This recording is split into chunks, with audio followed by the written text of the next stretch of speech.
اے ایمان والو، نہ تو اللہ اور رسول سے خیانت کرو اور نہ اپنی امانتوں میں خیانت کرو، اور تم ان باتوں کو جانتے ہو، اور جان رکھو کہ تمہارا مال اور اولاد بڑی آزمائش ہے، اور یہ کہ اللہ کے پاس نیکیوں کا بڑا ثواب ہے۔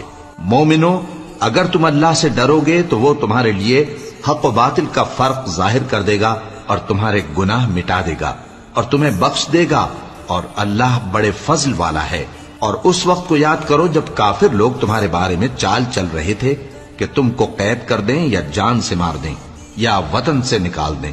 تو ادھر تو وہ چال چل رہے تھے اور ادھر اللہ تدبیر کر رہا تھا، اور اللہ بہترین تدبیر کرنے والا ہے۔